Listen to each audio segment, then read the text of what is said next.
All right. Hello, everybody.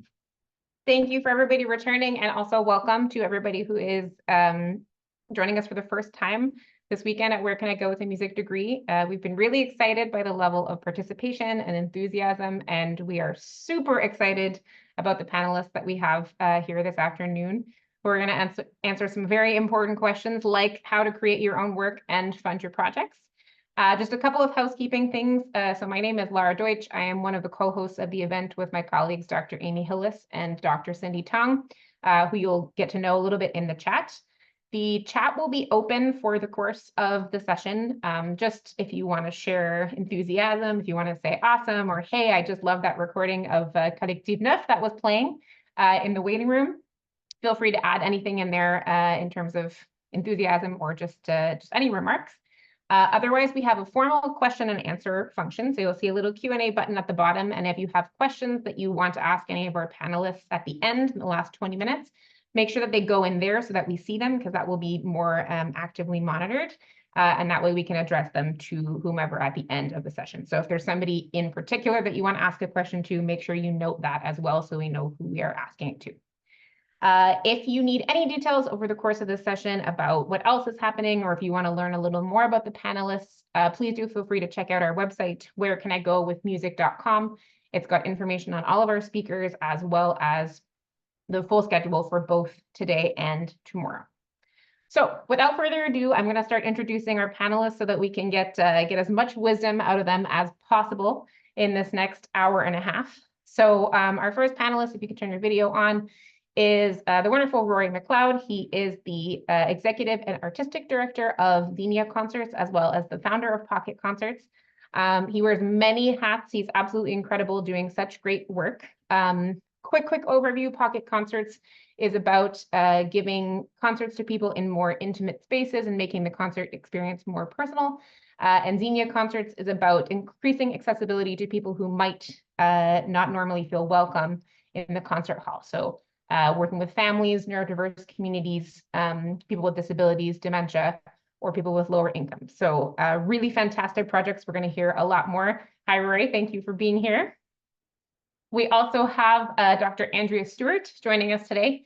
She is a founding member of the string ensemble you heard in the opening called Collectif Neuf. She's also a member of Infusion Baroque. She is a cellist, viola da gambist, a recording artist, Juno-nominated, absolutely wonderful performer and innovator. C9 is known for its multidisciplinary projects, working with composers, video artists, poets, lighting designers. They've got 4 albums, 3 film concerts, many international tours. And similarly, Infusion Baroque has a lot of really cool projects like interactive murder mystery themed concerts, which I'm excited to hear a little bit more about. So thank you, Andrea, for being here. Thank you. So happy to be here. Hi, everyone.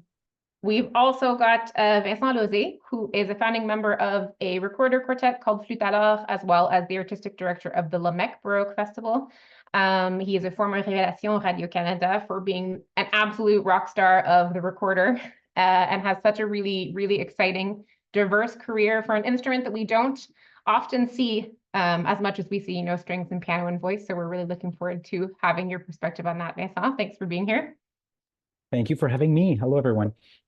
And finally, we have our 2 members of cello duo called VC2. We have Bryan Holt and Amahl Arulanandam. They're joining us to represent the very well-received cello duo that just actually got nominated for Album of the Year at the ECMAs. Congratulations, guys. They're known for being actually, I think, quoted as badasses, who are also approachable and have a huge range of skills and genres that they excel at. And they really prioritize an interactive experience with the audience and keeping things personal and relatable, which I think is very important in classical music. So hi to Bryan, hi to Amahl. Hello. Thanks for having us here.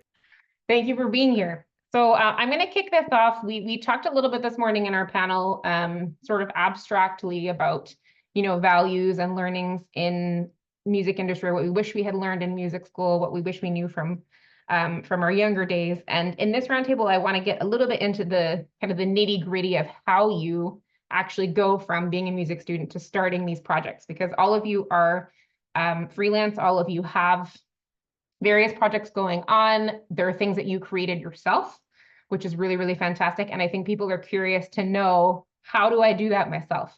So just to kick it off, let's start with Andrea. What would you say is your first step when you thought about starting something like Collectif? What's the very first thing that you have to do in that process? Well, it's an interesting question because I feel like when we start a project, by the time we think about actually starting the project, it's kind of already begun. So for us, it really started with, since it's a group project and it was working with people, it really started with, as many things do, it started with the relationships. Right. So it started with connecting with the musicians, finding a common ground in terms of vision, which can change a lot over the years, but it's a lot easier to start something together if we share the same idea of actually where we want to go and what we want to do. And from there, what ended up being a great idea is to start by setting goals right away, starting to set small goals. And I mean, this is maybe nothing new or innovative, but starting with the goals we want to set from what do we want to do next week? What's the first thing we want to do? Sometimes you start with a huge idea and we have to come back from there to find small ideas. But for me, everything I've done has really started with the relationship. No matter how big the project is, talking to the people or the person I want to work with and discussing with them how we can merge our visions to create that first part of the project. Right. So largely values based kind of an exercise, and what do we want to do and where do we want to go? And I love what you said about, setting those goals. And I think that's actually not obvious. We don't talk about goal setting as much as I think we should in our training programs. So just to follow up on that, when you say setting a goal, like, do you write them down? Do you share them with people? Like, how do you go about that process? How often do you check in with those goals? So I have like 100 notebooks. Some would travel with me. And I also have lists on my computer. I have so many lists of things. And yes, so I have various lists of extremely long-term goals of things I want to do, because at some point your brain just becomes so full. We're so busy. There's so much going on that it's really hard to keep track of things. And so yes, I write things down, and then if I'm feeling really motivated, I'll write down all the steps I need to do to get there, to the point where sometimes it'll be like, write an email or make a phone call to this person, like really simple things, or open a link to a grant program, because the first thing I need to get for this particular idea is a little bit of seed money. But yes, I write everything down, and sometimes it becomes irrelevant later, but often it doesn't. And I've come back to notes I've taken years before, and it's helped me to rebuild projects that I thought I had changed my mind and I had left behind. So it's been really valuable. Past Andrea helps future Andrea. Yeah. We will definitely get into the nitty-gritty of grant questions. I know there's lots of people here who want those answers, but I do want to just check in with everybody first on that first question for you. What was your first step, Rory, starting either Xenia or Pocket? I'll let you choose. How did you go about that journey? Thanks. Great. I mean, totally in line with what Andrea said. I think building trust and building relationships is a really important first step. I can't really speak to the origins of Xenia concerts because I took on this role with Xenia concerts in 2021 and I wasn't there for the beginnings. But I can say that they did a fantastic job of establishing a set of a mission, a strong mission for the organization, of bringing on the kind of support they would need to make it a long-term project. And they started with a small-scale pilot project of 3 or 4 concerts in 1 year. Right. With Pocket Concerts, it worked a little bit differently in that I knew that we had to win over the hosts of our concerts in addition to the musicians who'd be involved. We knew that it would be, if we could bring together musicians to perform and pay them for it, that bringing the musicians in would be the easy part. But coming up with a business model that would actually work, and then convincing these people to open their doors to strangers so that we could do a chamber music concert in their house. That was That was the other tricky part of pocket concerts. But I think in those early stages, I think some of the other most important things we decided were that it was going to be a long-term project. We decided from the get-go that we were aiming to make this a serious long-term thing, and we presented ourselves that way. And then we just started, like Andrea said, writing emails, sending messages to anybody that we thought might be interested. The first host ended up being an old high school friend of mine who was celebrating a wedding anniversary and just wanted to do something special. And Bryan was there.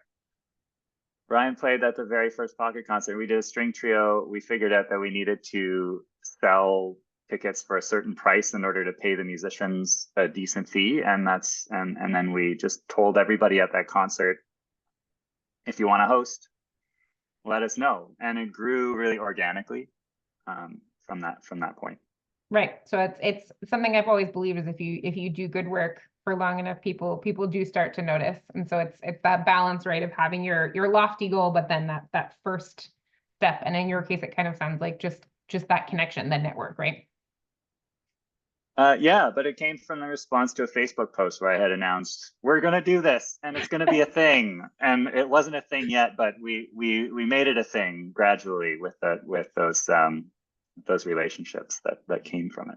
Right, I love that, and I'm sure that if you went back in time to tell yourself what it would have turned into, you probably wouldn't have believed that all that would have started from that Facebook post.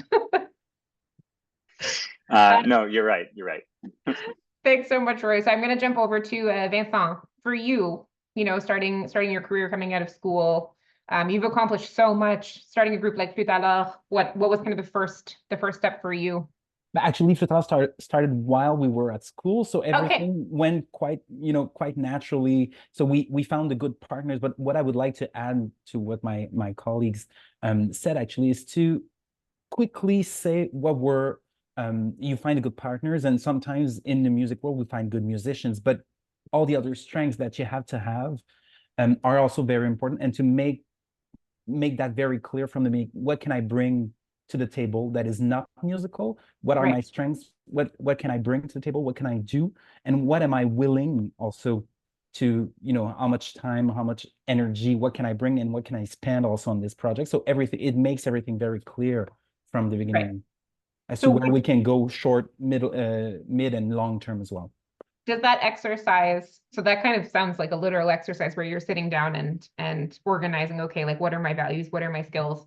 What does that look like for you? Is it a journaling thing? Is it a meeting? Is it when you're working with other people who maybe don't necessarily, like their brains don't work the same way, or they don't have the same type of organization that you do? How do you negotiate that? But the way we worked, actually, we had those dreams first. So Andrea and Rory were talking about vision. So you make dreams and then you very quickly see what's needed to achieve those dreams. And then you have a list of things to do. And then you really basically divide up the work and see who can do what. And then you'll see, do you have the good partners for that project, basically? And that's something I've experienced very recently with a group, Paladé Musica, who changed its artistic direction, and only one person, they were a quartet, and then only one person was left. And she just called me because she was, I think you have what I miss. Basically, we are good colleagues. We'll make music together. It's going to be fun. But you have what I miss, basically, for this project. I want to keep doing, basically. So we basically made a list of everything that had to be done, and we tried to see if the two of us, that was enough for this project to go, or if we needed more partners. So basically, all that is extra musical needed to be very clear to see if we could achieve the goals we had. That's fantastic. So it's basically like a puzzle. Like, do we have all the pieces that we need? Exactly. And I think sort of what is, resounding with all of you is just having that level of organization, being able to lay that out visually, in writing, and seeing, okay, what do we need to move forward? Because often these ideas start as very abstract, and that's what's scary, is taking it from that abstract point and then like taking that first step. There's a great Martin Luther King quote where he said, you don't need to see the whole staircase, you only need to take the first step. Right. I think a lot of us get overwhelmed by the whole staircase, right? So these are great first steps, I think, for people. Just to round it off, these two, I'll let one of you two jump in. For you two as a duo, what was kind of the first step in moving forward? I know you guys were great friends when you started. So how did you kind of move that into a business, a project? Sure, I'll just jump in with that. It was sort of, speaking of the first step was kind of taken for us. At the time, we were hired to be a sort of two cellos cover band at a corporate event. Nice. And of course, the only person I could think of in town to do that event with was Amahl. And we had a ton of fun preparing for that. And that sort of got both of our brains going like, well, how could we do this, but in our own way? And, incorporate, music that of course, we love we love playing like Guns N' Roses and Michael Jackson, but Who doesn't? we also love, yeah, who doesn't? But we also love a lot of other things, and we're like, how can we play those kinds of things in this somewhat untraditional ensemble? Like the cello duo is like mostly a lot of the repertoire was sort of like etudes and things like that. And I mean, there are some great cello duos, but it's obviously not the string quartet. So Yeah. that got the ball rolling. Like, oh well, we have some friends who write some pretty good music. Like maybe we should get that ball rolling, and that sort of wound up being our first big project, which was called Beethoven's Cellist, where we commissioned 5 Canadian cellists to write pieces based on the 5 sonatas, and then that rolled into tours. And yeah, I mean, I can't say that when we sat down at the beginning, we sort of had clear set goals, but definitely after that first tour and stuff like that, we've definitely sort of tried to keep the momentum going. And occasionally, yeah, we have sat down together, and occasionally one of us scribbles something down because neither of us can read our own handwriting, and and we try and do those things. But yeah, I mean, I think echoing what's been said earlier is like, you really, like, we both had been in other ensembles with other friends of ours, and of course they're still really great friends, but I think what really makes it work is as I think Vincent was saying, like finding someone who really complements what you have to offer. And I think the two of us together, we sort of cover a lot of the bases. Like we both know our strengths and weaknesses, and we're able to delegate to one another for the most part. And hopefully you can to just, get things done. when you can't read each other's handwriting, you just start using like Google Drive to keep yourselves organized, I would imagine. Yeah, we've started just using like Google Docs, so we actually like type it so that we can actually read the thing. I like this. This is really great, and I think very inspiring for a lot of people today who are finding it daunting to kind of start out.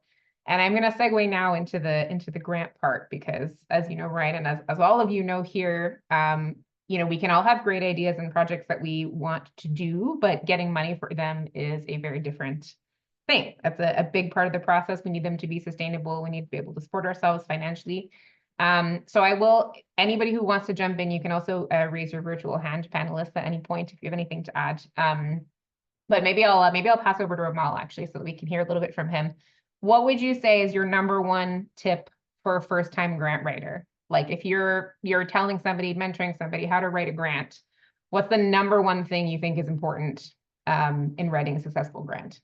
It's funny because I just wrote a post on a forum I'm on about this, someone who was applying for a grant for the first time. And I mean, kind of also jumping on the like first step thing, like make sure you take the first step. A lot of that will just be making a mistake. And then acknowledging that that's okay, and seeing what you can learn from that mistake, and then improve upon it to be successful in your next round. So like, don't go, like, I mean, obviously it's good to like try and be successful with your first grant, but don't be disappointed if you are not, because like it's definitely a thing that takes refining and getting used to it. But like something that we have learned throughout our process of like applying for grants and touring and et cetera, is be as specific and accurate as you possibly can be with your application. So any firm details that you can latch onto and present will bolster your application that much more. Make sure you have as many like signed written pieces of confirmation or support from participating artists, anyone you're employing, venues, labels if you're releasing an album with a label, any personnel or location or anything involved, written quotes, and then if you are designating fees, a written explanation of how you've arrived at those amounts, so they make sense. Like extensive budget notes, if your grant allows for it, are really important. and just anything really specific. Like I find that even being on jury panels, what we like to see is that there's like a clear understanding of what this grant is going to achieve for the person that's requesting it. Right. And if it's very clear, then we're more likely to want to give that person money. And we found that with our own grants, when our goals and our timelines have been very specific, obviously within reason, because the whole reason you're applying for a grant is because you don't have the money to make this happen in that moment. But they've been more successful that way. Right. And what I love about what you said too, Amahl, is that so much of the first step question kind of ties into that grant question of, you know, if you are really organized and knowing what your goals are, what your values are, all of that, your grant is then going to also be similarly organized, right? But if you don't have the answers to those questions yourself, you're not going to be able to convince a panel that you are worthy of funding more than other projects, for example. So anybody else want to jump in on your top tip that maybe wasn't covered by Amahl in terms of getting, might be a budgetary thing. Anybody have any thoughts on budgets? I see Rory, you have your hand up, so let's go to you. Yeah, jumping on what Vincent said earlier about understanding what resources you have at your disposal.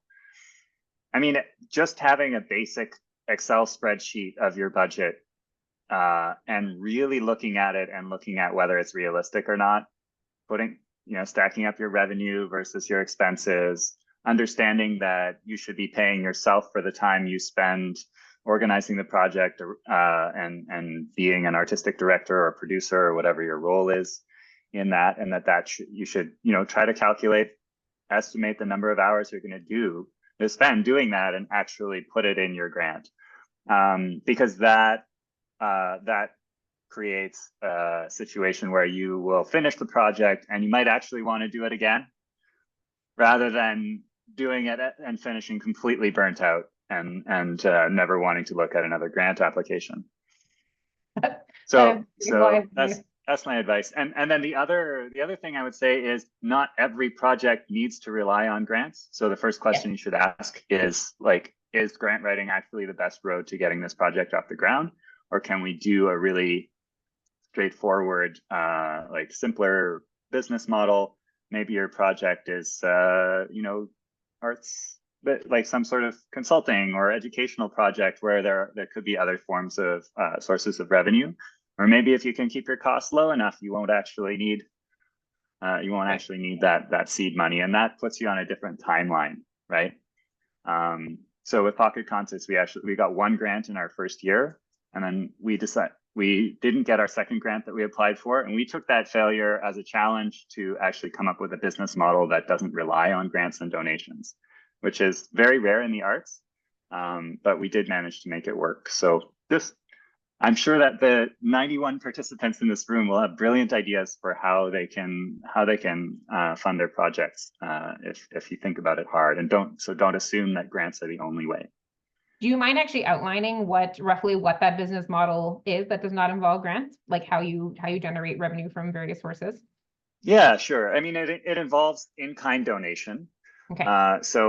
We ran a series of public concerts where we had hosts throughout the city who offered their homes and a reception, seating. They might rent chairs for the event, and they would donate that in kind. And then all of the ticket revenue went straight to paying artist fees. So if there was any leftover ticket revenue, that would go to running the operation. And then we also had a second branch. We have a secondary operation under the umbrella of Pocket Concerts, which is private concerts, where people just pay a straight up fee. And we were able to make a little bit of profit from those, and again, use it to keep the project going. Right. Fantastic. And there's Andrea. a great tool, I'll put it in the chat, but it's called the Business Model Canvas. Oh, fantastic. If you want to, design. Yes, any resources that any of our panelists want to share are just fantastic. So please do feel free to throw those in the chat. Andrea, I see you have your hand up, and I'm also going to sort of preempt that with a question. Obviously, Collectif, for example, is a big ensemble, right? It's a lot of funding to be able to get 9 people to tour around, accommodations, travel, all that sort of thing. So I'm curious how you deal with that, and when you're applying for a grant, what percentage are you asking for from any one particular granting body? Because obviously, if we go into a grant asking for 100% from one funder, we're less likely to get the fund. So would you be able to speak to that a bit? Yeah, definitely. Well, since we're such a large group, actually, it would be way too much risk for us to ever ask, if we needed a lot of money for a project, to ask 100% from anyone. Right. So we try to diversify our funding as much as possible, which is really important in terms of fees that you get from a presenter, in terms of any private donations or any in-kind services, be that, partnerships that allow you equipment, or a space rental, a concert space rental, a rehearsal space rental. And then, yeah, I mean, it ends up being a lot of money for such a large group. Having tours actually helped our ensemble a lot to bring in more money. Okay. But actually, the reason I had raised my hand was actually, it really does relate to this, because one of the most important things, I think, for writing a grant or presenting your project, period, making people understand what you want to do and get behind you, is asking yourself the why. Why is it important? Why do I want to do this? If I come to you and I say, hey, I want to do a cello concert, who cares? Lots of people want to do a cello concert. And why should you listen to my cello concert instead of someone else's cello concert? There's so many reasons, and likely you already have the reason you want to do this. You already know why it's important. Sometimes it's more obvious than other things, but this applies to everything you put in any kind of budget. Why? Why do I need this? Why is it important? Why do I have to pay that person $10,000? How do I break that down? That's like what Amahl was talking about. Or why do I need these costs? That's a little bit like what Rory was saying. Maybe I don't need all of those costs and I can change it. Why do you want my artistic project? How can I justify that? Why does your audience need to hear it? That's another reason why anyone would hire us for a concert, because that's something we really had to practice a lot, because, and it took a while to get there. It's the making mistakes. We made lots and lots of mistakes. And so this is very important, as well as asking questions to others that have done a grant or presented a concert in the place you want to do. What's their perspective? How did they write it differently? They probably focused on something different from you. Does that make you change what you want to do, or does it make you double down on what you want to do? Right. What do they want for their audience? How can you balance what's important to you, what your artistic values are and your business values, with what they need? Does it work? Does it not work? Right. Those kind of things. But yes, for a grant with Collectif Neuf, we generally try to do as much of possible as money that comes in from a presenter, someone other than private funding, that will, or public funding that will pay us, because that makes everything else a lot easier. Grant writing is a lot of work. Yes. And after that, we generally, we know the budgets of federal, municipal, and provincial funding, so we base our percentage on that. Does my municipal funder have this much money? No. So I'm going to ask a whole lot less. I'm going to ask them what they normally give also. I'm going to ask other people what they normally get. Right. Well, and I think that's an interesting metaphor too. Talking this morning, we talked a little bit about like freelance careers versus, say, a full-time, say orchestra position, admin position, whatever. It's like, if you're relying on multiple sources of income for your, either like your full income or for a project, you have a better chance of success, in the sense that you're not putting all of your eggs in one basket, right? And the same thing I think we all learned through the pandemic also, when things shut down, having many different avenues of income, whether it's, teaching, coaching, whether you do like graphic design on the side, or you do virtual performances, like having those different options is really valuable as a freelancer. And most of us are freelancers now. So that's, I think, really important to think about on a larger scale as well. I'm glad you said that. Touching a little bit actually on what you were saying about your why, and like, why should people, want to fund this project? I want to jump over to Vincent. I know for myself as a flute player, it can often be harder to market yourself. Like, I remember even trying to get an agent, it was harder because, you don't play violin, you don't play cello, you don't play piano, and you don't sing. So automatically presenters are more scared of you. Like, what is the flute? We don't have Brahms, we don't have Schubert. So when you play an instrument like recorder and you're an absolute rock star at the recorder, but the recorder is harder to market than those instruments, how do you, how do you show that value to people? How do you know what value you have and how do you sell them it? That's a very good question. And I must admit, I've had quite a lot of chance to be, to receive awards and to receive prizes in competitions. So that helps a lot, of course, because when your name is next to, the best pianist we have in the country. I remember doing all those competitions alongside Charles Richard Hamelin, for example, who everyone knows now, and then you're side by side. So that helped me a lot. But I think the way I found to make the recorder, known and interesting to presenters or to people who would like to maybe hire musicians is to create collaborations as well. And that brings me back to Cégep, so the school in Quebec we have before university, where I would study music alongside colleagues studying jazz and pop and composers, and I basically played recorder everywhere I could.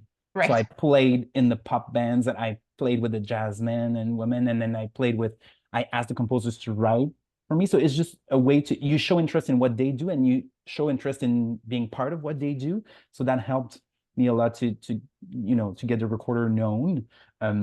After that, I think it's very, very important to do what you do very, very well, because people will always have this little doubt that it's worth hiring a recorder quartet for a chamber music series, for example. So you need to do it very, very well and to renew yourself, because that's what we actually saw with Flûte Alors. We are the only recorder quartet in Canada. So we are the only ones. And we got hired quite a lot to play concerts all around the country. But then you get hired once because, this exotic check mark that we've had a recorder quartet, but why would we hire a recorder quartet a second time?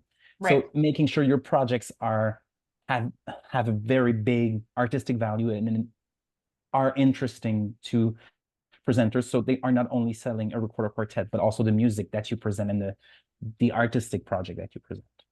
Right, which comes down to how do you build your community? And this is a question I kind of want to open to the floor, but I'll ask you while I have you. It's going to be a bit of a leading question. How much of that is the actual recorder playing, and how much of it is personality, charisma, the way you speak to audiences? How do you get people coming back? I heard Flûte Alors, they were amazing. I can't wait to hear them again. What makes them want to come back? We've actually worked a lot on recorder fans. It's quite amazing when you really dig a little bit. We have recorder societies everywhere, amateur players, amateurs of the instrument. So we've, of course, built our audience around those communities, those recorder fans. But exactly, as you said, you also have to attract other people. So as I said before, is what you present. We've made a lot of collaborations with other groups, with other artists, trying to, attract their audience and the people who are interested in what they do and making them believe in what we do after that. So I think that's the goal. Collaborations, I would say. But so it's very active in the sense that you're not waiting around for people to call you. There's a lot of work that goes into seeking out the people you think might be interested. And that's not going to happen if you play a recorder. No one's going to call you. So you need to make sure they know about you. I love it. I gotta jump over to VC too, because I know that you guys are part of your sort of mission as an ensemblist is to be really approachable to audiences and to make the experience more meaningful and sort of more inclusive and welcoming. How do you build community? What do you think is the most important factor in connecting with an audience and having them want to, buy your albums and come to your tour concerts and all that? I think a lot of it comes from how we kind of program things. Obviously, as I mentioned earlier, the repertoire for cello duo is not as well known, so it's about how we kind of make it relatable within the concert. We always, before each piece, kind of give a bit of context, obviously about the composer, but also how it relates to us, especially with things that we've commissioned, really getting into the nitty-gritty of what the composer was thinking in this piece and whatnot, if we happen to know them. And I think that translates to after the concert is a much more of a discussion with the audience. They're not feeling like they were just sort of given this thing that we prepared for ourselves. I can think of some pieces where we'll sort of find out after the concert, we described it one way, but it's heard a completely different way. And I think people really enjoy that. I mean, a lot of the music we play too is quite contemporary. And sometimes that's a tricky thing with presenters as well. And you have to kind of sell them on this idea of like how it's actually connected maybe to something else. But I don't know, Amahl, do you want to jump in at all? Yeah, I mean, having like a little bit of a social media presence helped. Also, we try to do as much education and outreach as we can at schools and at other places like that. And that's definitely helped in building like a community around our ensemble. And then also being willing to do, like, not thinking that a concert that's not like a main series concert is above your ensemble. Okay. So like we've done these like little house concert showcase things and stuff like that, and have gotten um people who like come to all of our shows now that we do in the area, which is cool. And so just remembering kind of your grassroots roots, I guess, for lack of a better and not like, even if you're slowly starting to build success, not forgetting that like you're there because of these people that supported you. Yeah, roots squared, exactly. These people that supported you in like your early days of playing So Far Sounds showcases and things like that. Right. And like every now and again we'll do like a self-presented, self-promoted show, because that's how we started too, just like Right. doing our own things. Like we booked out the Burdock Music Hall in Toronto and did a bunch of shows there, and people came out and like they were like, oh, this is something kind of new and interesting. Right. And also we found that like involving other colleagues and members of the community and the performances has helped. Like in some of those Burdock shows, we had other colleagues of ours playing with us. Recently, we've started commissioning music that involves another player in addition to the cello duo, and that's kind of also helped bring in people from their circle as well. And so just always thinking of ways to like expand beyond your ensemble while still making the core of what you're doing your ensemble. Right. And I really like what you said, because I think part of the issue of what you're saying about, these gigs that are sort of below you is there's a really pervasive mentality in classical music that, unless you follow this one path of playing in these master concert halls, either as an orchestra player or as a soloist, like you're less successful. But at the end of the day, all of you were talking about the importance of the values and the why do we play music and what is music about. And sometimes I know for me that those concerts that you play in a house with 25 people are like the most meaningful experiences you have, because you actually have the chance to make a difference in someone's day and to communicate with them and to connect with them in a way that you never would in a giant concert hall. And so I think remembering that, like you're saying, creating these experiences for people that they feel welcome is the whole point of music. And that to me is wildly successful. In fact, if not even more successful, because you're doing something that's really making an impact on someone's life. So kind of in that vein, actually, I want to move back to Rory for a second. Because Rory, what I love about Xenia is I see that you have a training program actually for artists to help them learn how to play an accessible concert, and how to reach audiences that they aren't normally used to interacting with. So can you talk a little bit about that, and how I imagine that does build quite a bit of community around the Xenia project? Yeah, thanks. Yeah, I believe we might be the only organization in the world that offers this kind of training for artists to help people prepare to present neurodiversity friendly programming. And we decided to develop it because there's a lot of thought and work that needs to go into making a successful concert that is accessible to people who might feel unwelcome in other concert environments. And it's important for those people to, for the artists who are doing the work, to feel comfortable and confident in doing that, so that they can create that sense of welcome and a sense of community in that concert environment. Because there just might be things that happen in the audience that would be unexpected otherwise, and they might not necessarily understand all of the diverse ways in which those people might be experiencing their performance, or the way they speak, or the way that a slide presentation shows up on a screen while they're presenting. So we developed this program knowing that it would, first of all, help prepare our artists and help build that sense of trust and help support them in their work, but also to make sure that we were really producing the best quality experience for our audiences.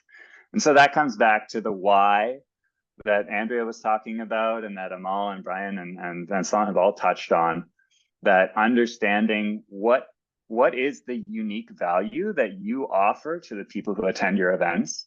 Understanding that really, really well is going to help you with grant writing. It's going to help you with your artistic vision. It's going to help you with your own identity as an artist, understanding what drives you. And so staying in touch with the values of your organization, or the values of the mission of your project, your personal values as an artist, can help to sustain your motivation, but also really help you to know how to communicate the value of that to others. Right. But I really think it's central to everything. And so for a charitable organization, it should be in the mission statement and in the vision, right?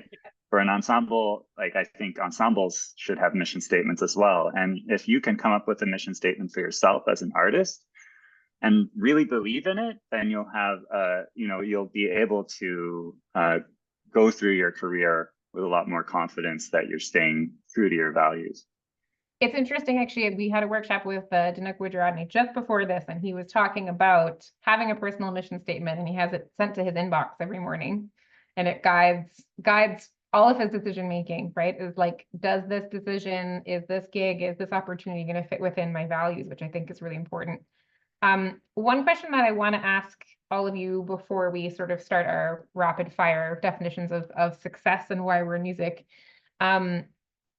Obviously, there are things that we sort of gaps in our education in terms of the business side of things, the skills that we need in order to create and fund these projects that you've all done so successfully.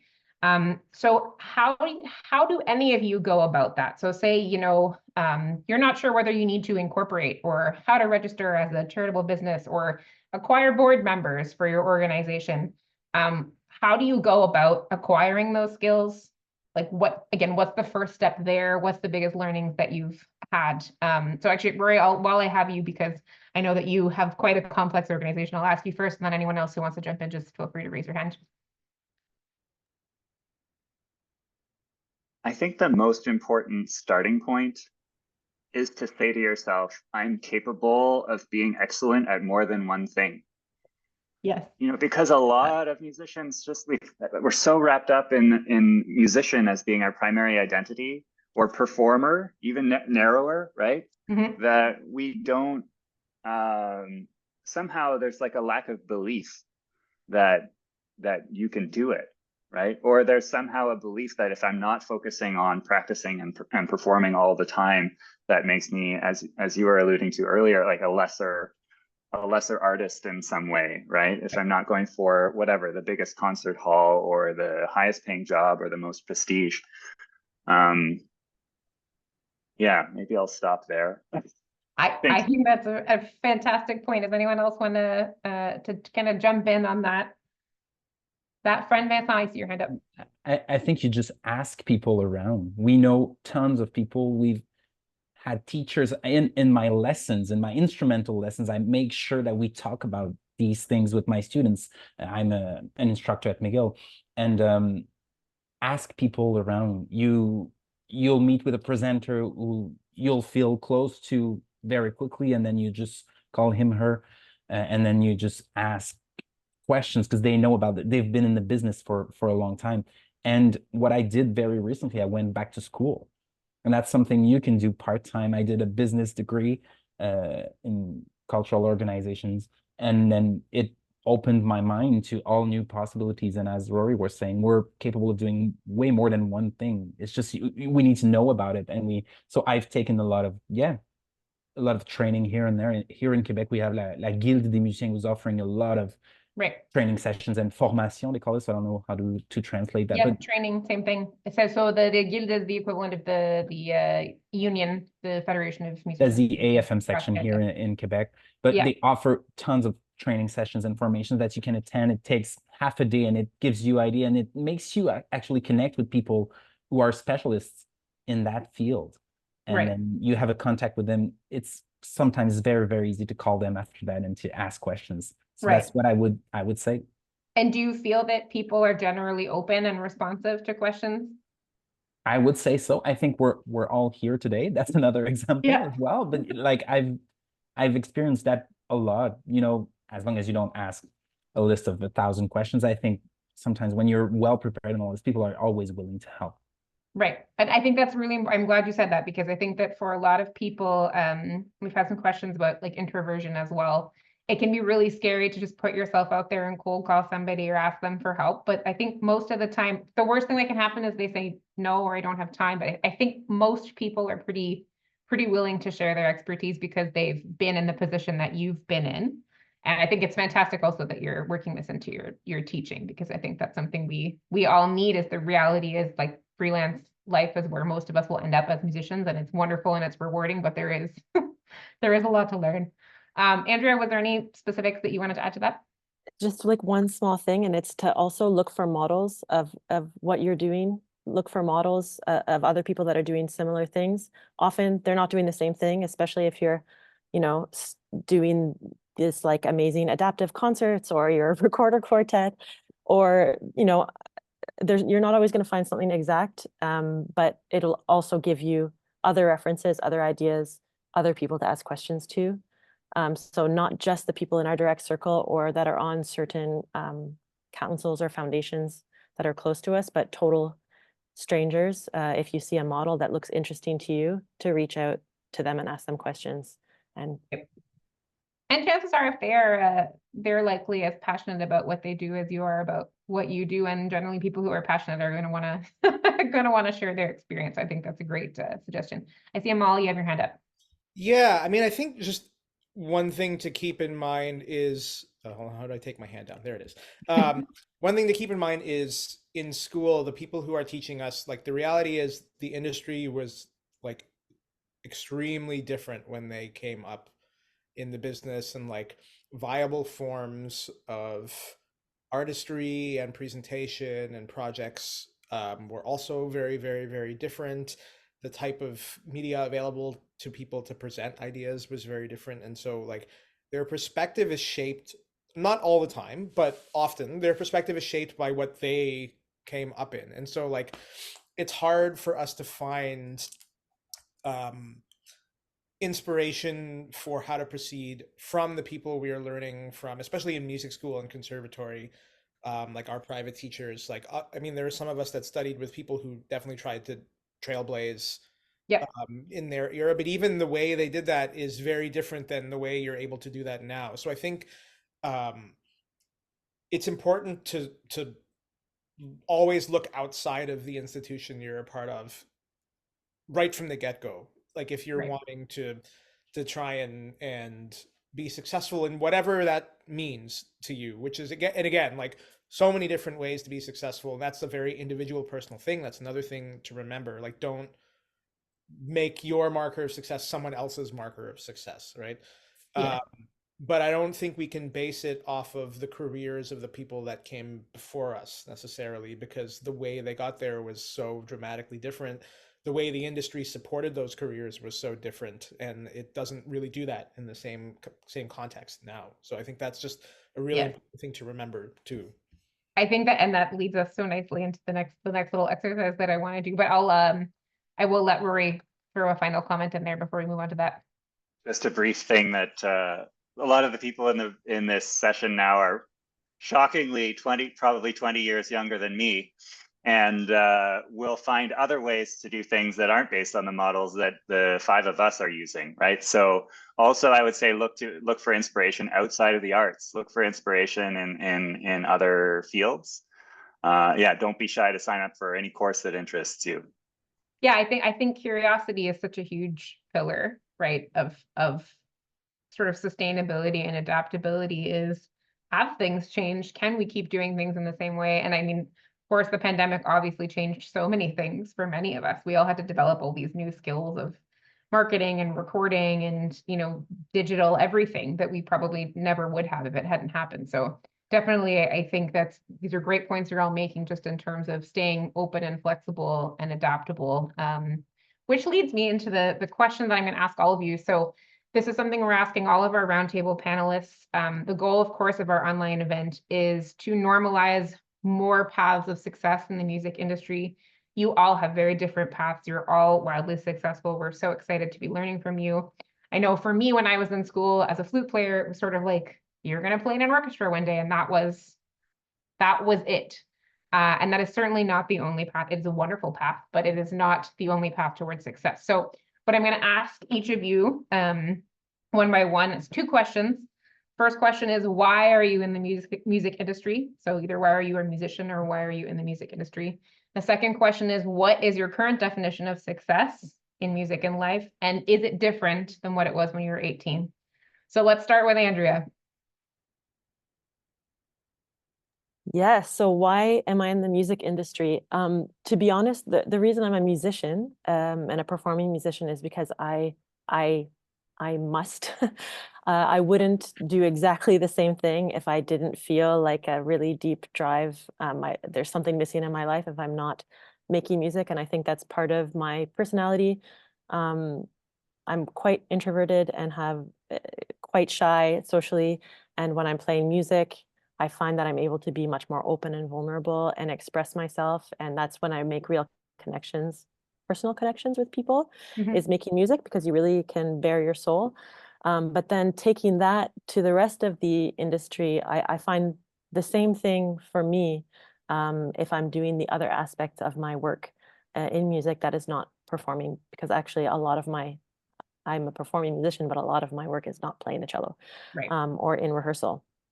And it's the same thing, the same values of that I think are really good human values, vulnerability and emotional connection, learning how to express feelings and difficult feelings that are hard to put into words, doing that in music, but also helping other people to be able to do that, helping to program things that will allow people to discover ideas, discover people, discover cultures, discover things that they don't know, make connections with other humans. It's really, to me, it's really about relationships and coming together in that sense. And I feel like music, like many arts, has a really special way to do that. Amen. I'm right there with you. And your definition of success, and whether or not it's the same as it was when you were, 18, starting out. It is so different. It's so different, and honestly, it changes. I would say I check in every so often, and it seems to change every time I check in a little bit. Right now, my definition of success is really, I love what you just said about the workshop with DEUTSCH, because it's really, are my actions being true to my vision, my artistic vision, and my values? So if I put something out and no one else likes it, but do I like it? And did I stay true to what I wanted to do? If yes, it's a success to me. If the collaboration that I was doing brought people together to create something together, even if it wasn't what I set out to do, the original vision, if we created a vision together, it's a success. And I find that now I need a lot less external validation from the traditional gatekeepers of the world in which I and we are working. Whereas when I was 18, that was really important to me. It's a bit like what we were talking about, everyone. We have many skills, many transferable skills that we learn just by making music and playing music with each other. We have the capacity to learn a lot. And yeah, at 18, I really thought, I better get really good at the cello. I better practice really hard. I better make sure that my F sharps are in tune. And it was a really kind of tunnel vision. I thought, I just have to be better, but what does that even mean? Yeah. So it was really, it does change, but it's very different now. It's very different. It's beautiful. I could not have said it better myself. I totally agree. And you made me laugh because this morning, Carson Becky's answer was, when I was 18, I just wanted to play all the piano concertos as fast as possible, faster than everyone else played them. But it's true. I mean, we have no sense of, I think, obviously life gives us perspective. And that's why I think this is so valuable to hear from all of you, 10, 15, 20 years into your career, what is different. And I think this is really, really inspiring. So let's move over to Amahl. I'm going to ask both Amahl and Bryan this question, even though they're one half each of VC2. Amahl, why are you in the music industry, and what is your definition of success? I mean, I know it's cliched, but I'm in it because I love what I'm doing. Like I found I found kind of a real niche for myself. One with VC2, and two with all the new music, contemporary music stuff that I do in the city. And I really kind of love the dynamism of artistry, and everything is different all the time, and just working on so much music that either has never been heard, and like presenting it to the world, or even to a small audience, is just, I don't know, there's something really, really cool about that. And like Totally. being able to regularly be part of like a real creation process, I think, with VC2 and with other new music stuff, is really satisfying. And with VC2, to be part of, like, to see like all these little projects that we've had, it's like seeing a little child take form. Or Yeah, something. your It's like, baby. yeah. Yeah, it's cool. And as far as like my definition of success, it's interesting because at 18 I had quit playing music and was not playing the cello. Okay.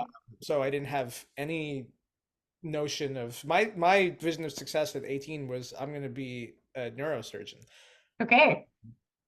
But it was a few years later into university where I was like, okay, I'm going to go back into music. I'm going to start practicing. I'm going to work up an audition and go to music school, with no conception of what that meant. So I guess similar to what Andrea said, my definition of success is just kind of constantly changing one day at a time. And it's basically like, am I doing what keeps me motivated and happy? And Right. if so, then things are good. I love that. And I mean, yeah. I think the trend we're seeing too is that our definitions of success across the panels, generally when we're younger, tend to be really focused on one career thing. And by now, when we're all a little older, it has to do a little more with life, like, where do I live? Am I close to the people that I love? Am I fulfilled? These are really important questions. Bryan, what about you? Why are you a musician, and what is your definition of success? Well, I kind of obviously I relate to both Amahl and Andrea, and of course I'm also trying to get my F sharps in tune these days. But part of the reason that I do what I do is like when I was about 11, like I can't even remember anything I really did before the cello. I was incredibly shy. I'm still incredibly shy, as you can tell by this panel. But it just sort of I always had a tough time just physically speaking to people, and through the cello I found my own voice, and as I tell my students, like the cello is just like something to filter your voice through, and any instrument is just another way of communicating. So that's really why I do this. It's like there was no other conceivable option for me. I mean, NHL superstar was definitely, I was cut out of that pretty soon, but Yeah. Maybe Would have played for the Leafs, right? Yeah. Of course. If they'd have me, but and then sort of my definition of success, I think maybe not at 18, but I think right now I'm actually like kind of wrestling with that idea a lot. I think for the longest time it was just kind of like fill all of my time with music and do all of the things all the time, and just in the last few years, like sort of cutting out the things that, as Amahl said, don't make me as happy. They're still music, but they're not the music I want to be making. And finding, I think the most important thing for me, as you know, of course we have the duo, but both Amahl and I are pretty active freelancers as well. It's like managing to do all that, but then still finding time, you know, for my own music making. Like that's something that's very recent, I guess. So like something not to lose sight of when you're doing all this stuff, because you will be doing, when you get out of school, like you're just going to be trying to find all sorts of things to do, and you'll kind of figure out what's working and what's not.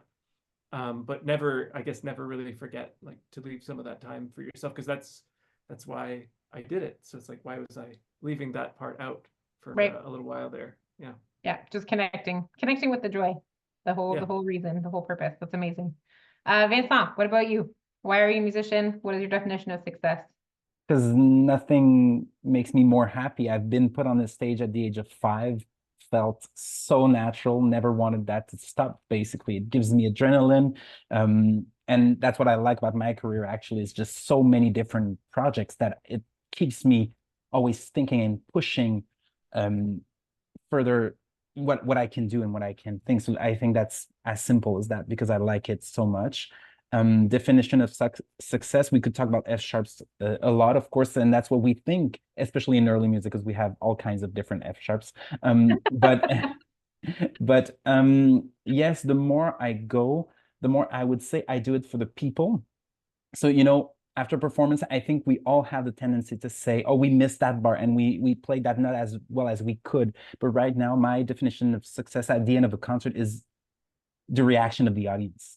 Mm-hmm. Not the critics, not my fellow musicians, and not how I feel, but like how the people reacted in the hall, because that's why we do it.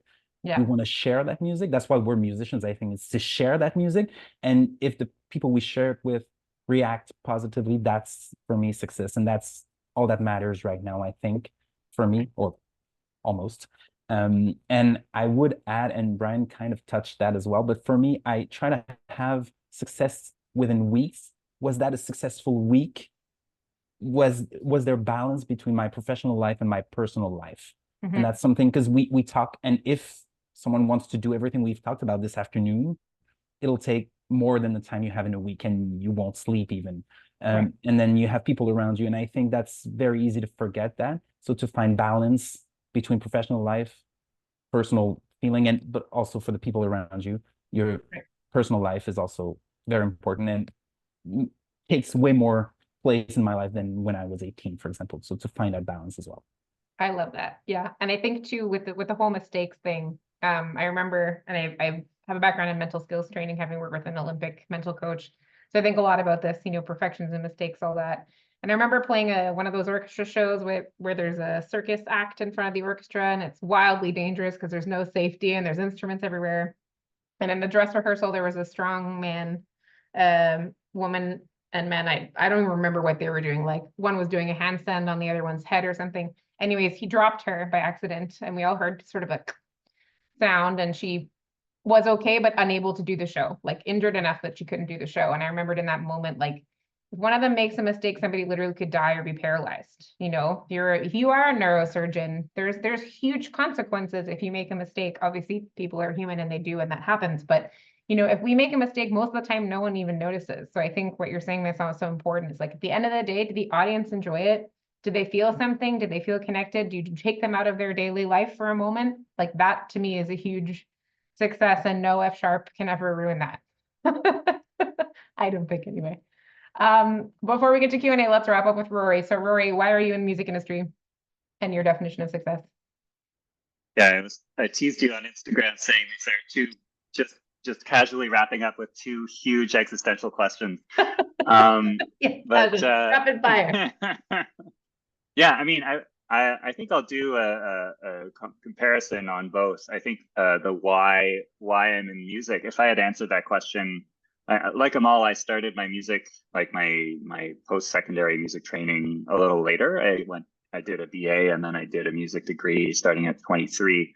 And I would have said that music is just the thing that challenges me on all levels. And I found that richness of personal growth was very fulfilling for a time. Right. For a time. But I think, and I think we all now, as you were saying, we have the benefit of the perspective of being in the, now having 15, maybe 20 years under our belts. And I think my focus has gradually shifted outward from myself to my community, and then to beyond my local community to systemic change. And so now why I do the work I do is to create opportunities for connection through music, and to create those opportunities for people who might not otherwise have them. So I'm so happy to be working with Xenia concerts, where that's really the whole point of what we do, is and you see it on people's faces at the concerts. You see how people respond to music when they're able to experience it in an environment where they're not being judged for who they are, where they're able to be themselves, they're able to just relax into the experience. It's incredibly powerful. So that's why I'm in music. In terms of success, It's a good reason, Rory. For what makes my definition of success on a personal level is alignment between my values and what I'm doing, and that has shifted over time. There've been a couple times in my career, I don't know whether this is true for the others, but where I felt like something wasn't quite jiving, like I hit a point in my early career where I was doing almost exclusively orchestral music. I had no sense of connection to my audience. And that was really frustrating me. And I was like, maybe I'll go to med school. Maybe I'll be a neurosurgeon, whatever, right? And I was considering a career change. And then I started teaching, and we started pocket concerts. And suddenly that understanding of the role music plays in the world was much clearer to me. Right. And that sustained me for a while. And then I got into a period where I was like, I'm not so sure. I've been doing the same things for 7 years. And then the Xenia concerts opportunity came along, and I thought, okay, here's an opportunity to really make a difference in a lot of people's lives. And that's now really what's motivating me. In terms of systemic success, right? Because I think we all have to look at not just ourselves, but what are we doing for the world? Mm-hmm. And I'm sure, again, 94 participants in the room, you folks have amazing ideas for what could be better about our world, and how can you use music to accomplish that. So I would say contributing to the well-being of others, right? And creating lasting positive change are markers of success. It was beautifully said. Just take a moment for how articulate that is. And I think what you said and what all of you have said today are going to inspire a lot of people in this room who aren't maybe sure what they can do with their talents and how to use them to help more people than just themselves, because the sort of traditional model of training is very, very self-focused. So I want to move into our Q&A, because we have some really juicy questions in here that I'm very excited to share. I think what we'll do is I will read out the question, and anybody on the panel, if you feel like it's a question you can answer, feel free to put your hand up, and we'll kind of just do it that way. So we have 2 questions here from Sabrina.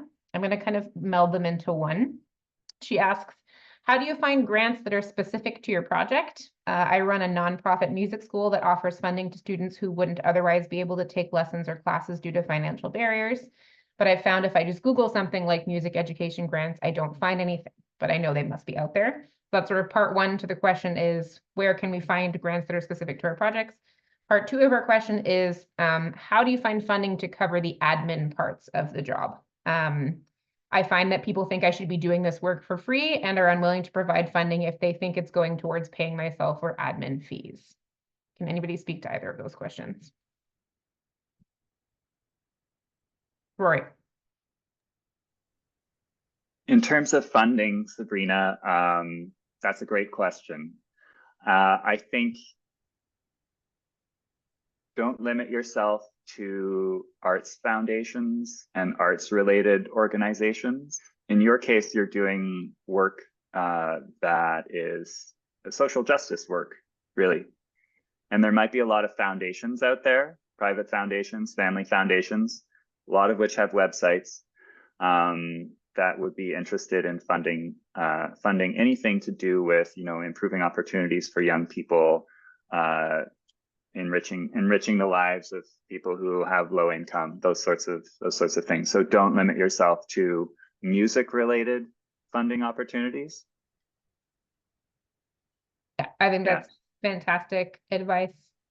And that second part of the question, in terms of admin parts of a job, so can anybody speak to that in their grant? Like I know, Andrea, you do a lot of admin for C9, so how do you manage that? Well, this is really tricky because admin holds a big place in our work, and also a lot of people that are giving you money want to see that most of your money is going to the other parts of the work. So I feel like Vincent maybe would be able to say this more the general maybe rule of how much a percentage of admin to your budget could be, maybe between like what 7 and 15%. 15 might be high. Usually But you can it's- ask between 10 and 15 part of your grant application. You just put total amount, 10%, 15%, and you ask that for administration. It's going to cover part of it, of course. But what I like to do is make sure I'm dividing every single part instead of just I pay myself $5,000 for admin or 200 or depending on what everything is. What are you paying yourself for? What are the admin fees? What are your expenses? Is any of that, could it go to another big category? For example, communication is admin, but it's also part of promotion and communication. So really identifying all the tasks that you're doing as an administrator, and instead of lumping them together, really divide those tasks so that you can see how you can file them away otherwise in your budget. And the more clarity you have, the more someone who is going to give you money is going to trust that the admin work you're doing is for the best for your project. So it's really about building trust, showing you know what you're doing, that you're not just paying yourself to do nothing, but really demonstrating what it is you're going to do with the money. Right, so just adding to that too, like if part of the admin is the marketing, like doing the social media, that's a separate line item to just admin as one big umbrella, right? Like being able to kind of delineate those things, I think really makes a big difference. So I hope that helps a little bit, Sabrina, to answer those questions. We have another question here. So a couple of questions from Beth, our friend Beth Silver. I know there's a little bit of back and forth, I think, already between her and Amahl, but basically her question is the definition of project here specifically events, commissions, and recordings? Do all projects in this context need to result in a final culmination presentation? Can you touch on the ways development projects have expanded your opportunities for income in the future? So how certain projects help open doors for other projects with not necessarily every single thing having a concrete culmination goal, if that makes sense. Amahl, did you want to jump on this one? Because I know that you sort of started. Sure. I mean, I think that the development and research part of things is just as important as the final product, if not more, because I mean, like, you have to flesh out your projects before you can put them out into the world, right? And sometimes just you need time to just like kind of exist with yourself in like a creative space where you can just brainstorm and come up with ideas and make mistakes and do all sorts of things.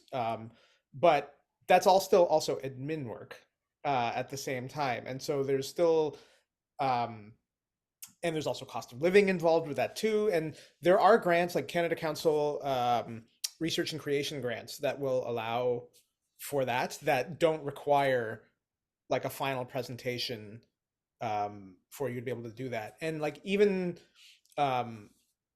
projects that do get fleshed out, I think like if you've taken the time to develop them and make them interesting and engaging, like when you do present them, that will often result in people wanting to engage you again, or like people in the audience wanting to bring you to their town or their city or their concert series. And like ideally what you should end up seeing is kind of a snowball effect, but you have to give yourself the time to be able to kind of sit and develop your ideas. And like also it's okay if the ideas you're coming up with don't necessarily lead to a final project, because you're still banking away all this research and all this information that is useful in the future for maybe something else that you come up with, right? Like I think it's important not to look at any of those things as wasted time, because you're just banking research, banking information.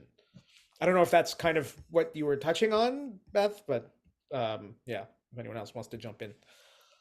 Well, I think maybe too also just looking for those opportunities to do residencies. If you don't have a specific thing in mind and you just want kind of time to explore your craft as an artist, that might be the direction to go, to look into funding for residencies, or places like the Banff Center.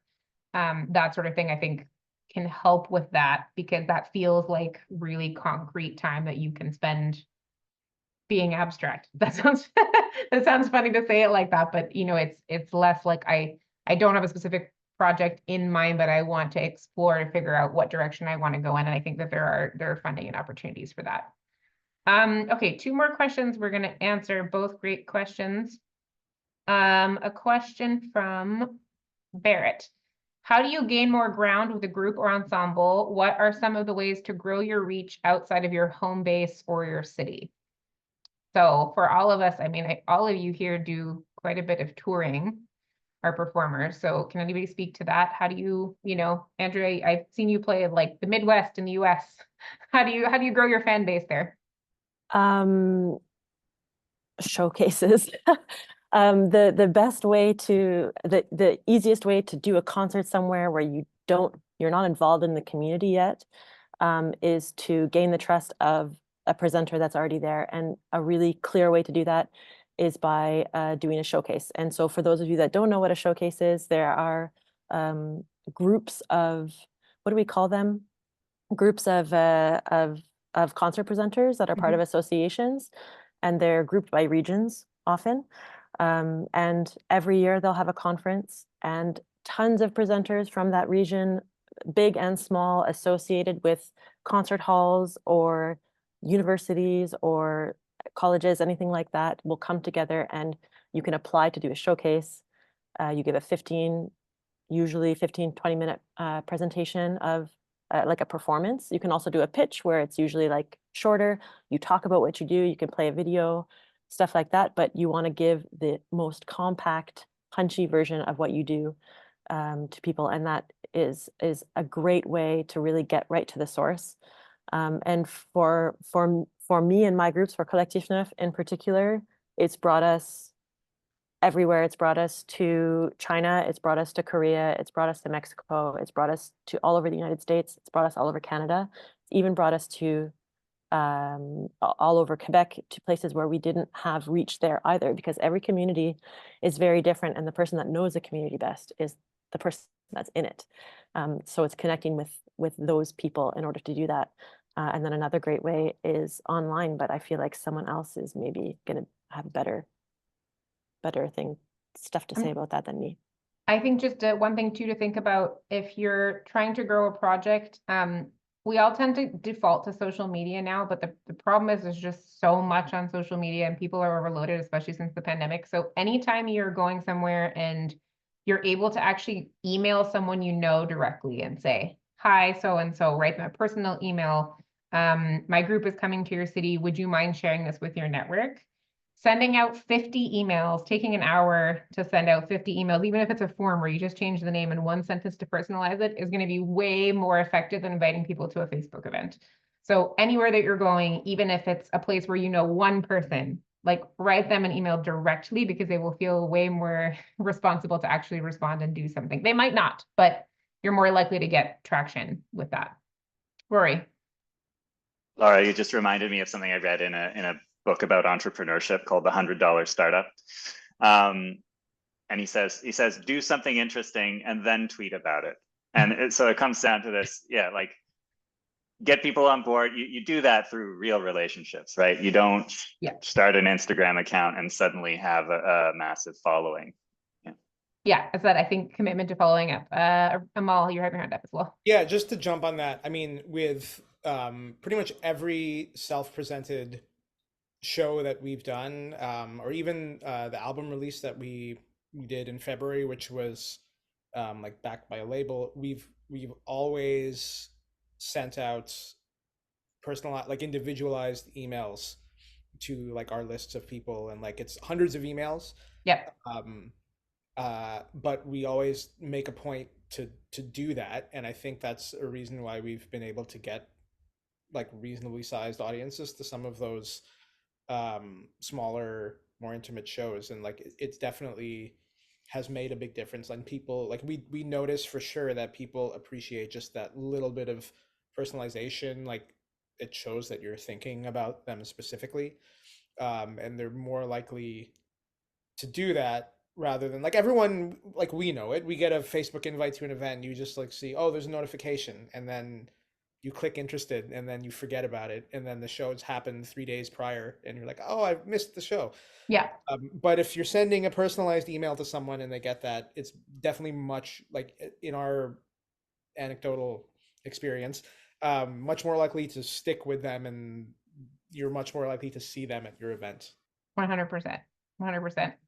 Okay, we have, let's see, we got 8 minutes left and some other very good questions happening. So I'm going to try to get through as many as possible. Question from Avery. I think maybe Vince, all this is related to something you were saying earlier when we were talking about networking and asking people for help. She asks, any thought on how to prepare for and structure cold call chats to make it helpful and enjoyable for both parties? I mean, I think you need to at least have some kind of connection to the person. So make sure it's quite clear in your email asking for a quick phone call. I've had your email address from that person, or we've met briefly at that time. And then what I find, it sounds a bit cheesy, but make them feel very important and needed in a way. So, I've always admired what you do, and I think you could be a very good help. So I think just making sure these people are needed. And then, of course, you prepare very well your questions. You try to be very brief and make sure the information you want to get is very specific, can't be too general. And be also sure to be able to describe your project briefly. Andrea was talking about those pitch sessions. So that person you're going to talk to will need a pitch, very short minute description of your project about which you'll ask questions. So just make sure this is very clear and easy to understand, I think. Yeah, and I agree. I think too, just gratitude's a big part of it too. Just making sure that they know you're very, very grateful for their time, for their generosity of their time, for their expertise.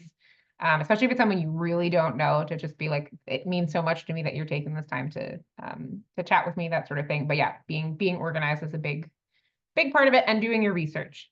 Never go into a cold call with someone if you don't know everything that they that they do with their organization. Just make sure that it's clear you've invested. Yeah, go ahead. And make sure they can answer your question, actually. Yeah, that Then they're relevant. yeah, exactly. Absolutely. Okay, another question from Anna Maria. This is a big one. How do you manage the uncertainty in the projects inside your organizations and in your life? The unknowns and the uncertainty. A lot of laughs because everyone's like, oh, that's a big question. Yeah. Very good one. I remember seeing a slogan somewhere. I don't remember what the slogan is for, but it's something about becoming comfortable with uncertainty.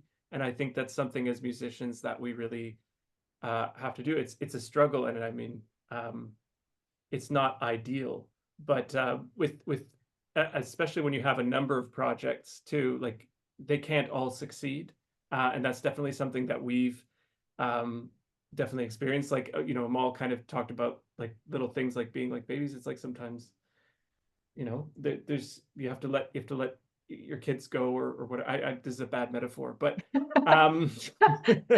this like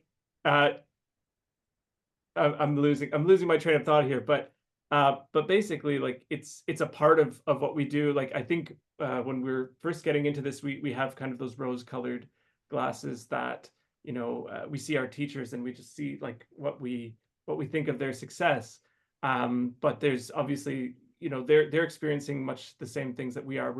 It's sort of behind the curtain, so to speak. So how to deal with it? I mean, I guess that's the $1 million question. I mean, for me personally, again, I'm trying to become comfortable with that. Like adversity is just part of the process, and not to say you just sort of shrug something off, but again, it may fail, but as we kind of talked about at the beginning of the talk, like you can learn a lot from that as well. Like if something doesn't succeed, it's not a huge letdown. You can, and of course, being a musician, you do many things. So I can always transfer over to something else. Yeah, and I mean, I think staying in touch, we've talked a little bit, everybody's touched on this, like staying in touch with your values and what is important, and maybe having those written down somewhere so that in those moments of uncertainty, you kind of have guiding principles that take you back to what's important and give you that outer perspective, I think is key as well. Rory, I see you have your hand up. Yeah, I'm going to shift away from the wisdom and philosophy for a second and just say, like, on a practical level, have a smaller version, smaller scope version of your project in mind if you fail to get all of the funding that you want. And a lot of funders will actually ask you for that. What will happen if this funding doesn't come through for you? Or what will happen if the other funding doesn't come through? Have a savings account. If you can, put some money in there, right? As a freelancer. And you can build up some sense of stability in your life in that way. And I mean, the older I get, the more I appreciate a little bit of stability, the ability to plan for the future. It's not always easy to get to that point. And sometimes the early parts of careers are focused on survival and just getting from one month to the next. But have that in mind as one of your goals, I would say. And I think it's important too, we talked a little bit about this morning, so anybody who wasn't here, just to remember that doing other work outside of music to support your musical ideals or projects is successful. If you are doing the musical things that you want to be doing and you do something else to help fund that, fantastic. You're accomplishing your goals. But I think there's a lot of stigma around if you're not earning 100% of your income from performing, you failed. That's not a thing. That's a very old world mindset that we need to throw out. Amahl. Yeah, the savings account thing was interesting to me because like we're starting to work with a financial planner and whatnot. And one thing, I guess, just to get a little more specific about that, do not be afraid to open up several savings accounts and have a plan for how much percentage you want to divert into each account for very specific things. So like if you want to have a certain amount of money saved away for musical projects, have a savings account for very specific for musical projects. It also takes away some of the guilt that might be there from removing money from a savings account. You see, oh, like this money is gone, so now I won't be able to do this thing from the savings account. But if you have all these, it doesn't cost anything for the most part, like in most situations, to have those multiple accounts. And if you see this budget that you have very specifically for a musical project, it'll remove any sort of like guilt you might have that you're taking money away from something else, because visually you will just have this allocated towards a project. And I think that I think for me has been really important in like my relationship with money as a freelancer, is trying to remove any feelings of guilt in regards to like the saving and spending aspect of things, I think is a big part. And maybe that's like a bit of a segue, but yeah, I think that's also very important in this context. That is very practical, fantastic advice, Amahl. We have 1 minute left. There's one question. I feel bad leaving this one question hanging, so I'm going to try to answer it real fast. Rory, this might be a you question. It's a question from Michael. For those who have gone from sole proprietor to an organization, when did you know you were ready to make that change? I think you have a lot of experience with sort of business numbers, charitable organizations. If you can speak to that, that'd be fantastic. Sure, I guess I can give the perspective of the two sides of that coin, because Pocket Concerts is a sole proprietorship and Xenia Concerts is a charity. I think really do the business model canvas, seriously, because once you write down, you put all of the things that are going to cost money on one side, put all of the things that are going to bring in money on the other side. And if your sources of revenue, if you have like grants, foundations, and donations as your primary sources of revenue, you should look to forming a charity or a nonprofit. If you've got other sources of revenue that can sustain your business and there's enough there, then you might want to maintain control as a sole proprietor. So as a sole proprietor, you don't have a board of directors. The income that comes in is yours to do with as you want. A charity is a whole different kind of organization, but having a charitable member opens up all kinds of funding opportunities. So it really depends on the nature of the project and whether you think it can work one way or the other. Just bear in mind, if you want a charitable status, you have to run your organization for 2 years before you can apply and demonstrate that you've been running it as a nonprofit. This is, again, very solid advice. Thank you so much. We're going to end it here just because I want to make sure we have a good break before our next little session. Thank you, of course, to all of our amazing panelists. As you've all heard, they're just a wealth of information. We really appreciate your generosity and your time. I know I'm leaving this session very inspired by all of you, so I have no doubt that all of our participants feel the same way. Thank you to everybody who joined in. Thank you for the fantastic questions. It's really, really excellent, excellent Q&A. Just so everyone knows, in about 15 minutes at 4 o'clock, we have our first virtual meet and greet. There will be an assortment of panelists who are able to join us from all 3 events today. This one is an actual Zoom meeting as opposed to a webinar. So you can come in, there's going to be breakout rooms, and you'll have a chance to actually interact, ask questions to our panelists. You want to kind of pick their brains on anything. It's a little bit more casual, a little more relaxed. You can grab a drink, grab a snack, and that link I think has already gone out by email. It's the same link for the happy hour virtual meet and greet today and tomorrow. And then tomorrow morning we start again at 10 a.m. with a roundtable called Multidisciplinary Careers, and that is people who are half in the performing arts and then half doing something totally different, like owning a yarn store in Kensington Market or graphic design or an oboe boutique. Really, again, an interesting panel of people. So thank you so much, everybody, for being here. We hope to see many of you at the meet and greet in 15 minutes, and have a wonderful evening. Thank you, everyone.